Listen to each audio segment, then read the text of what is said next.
د سیمې هیواد او د نړۍ تازه خبرونه هر غړي د کندوز رادیو څخه مه هېروئ.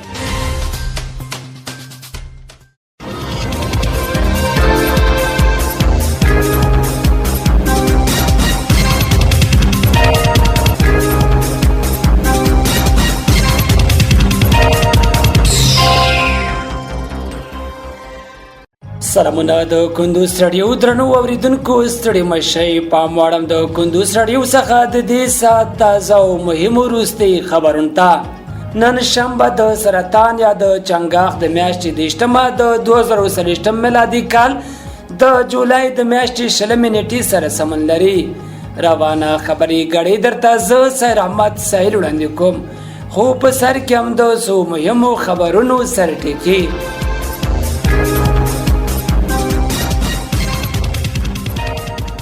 بلخ او هرات کې 160 ټنه تاریخ تیر خوراکي او غیر خوراکي توکي وسوځول شول.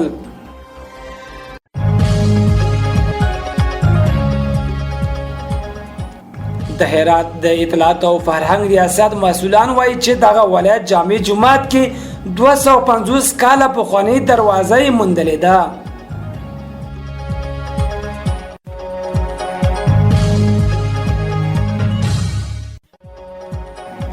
او چین او روسی په آرام سمندر کې ګډ تمرینات کړي.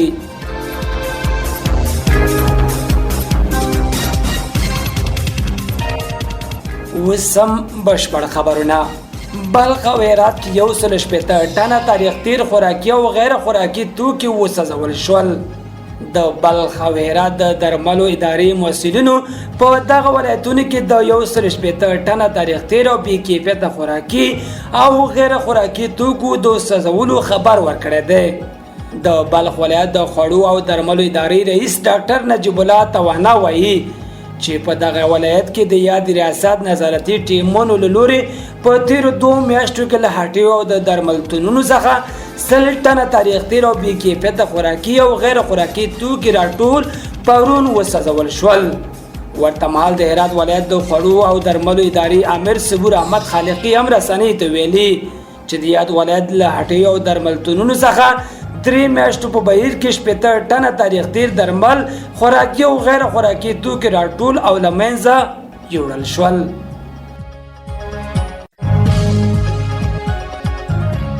د هرات د اطلاعات او فرهنګ ریاست مسؤلان وایي چې دغه ولایت جامع جماعت کې 250 کاله پخوانۍ دروازه یې موندلې ده.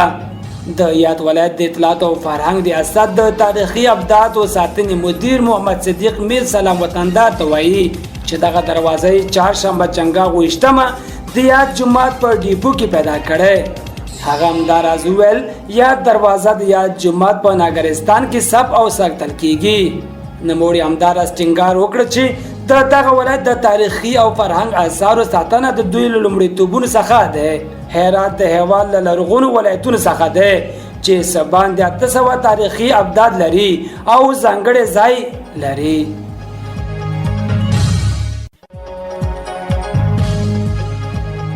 درنو اوریدونکو په خبري غړي کې وسم یو بهرنی خبر.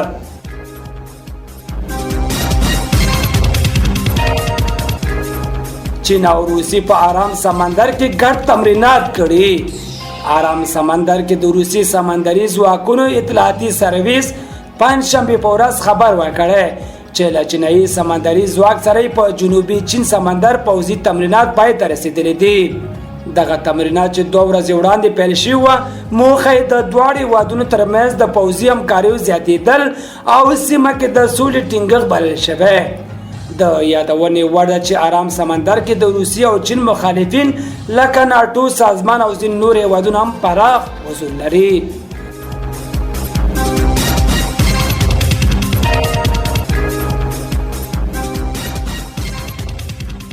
درنو اوریدونکو په خبري غړي کې راټول شوي مطالب هم دومره ول. تر بلې خبري غړي لوی علامو ملیشا.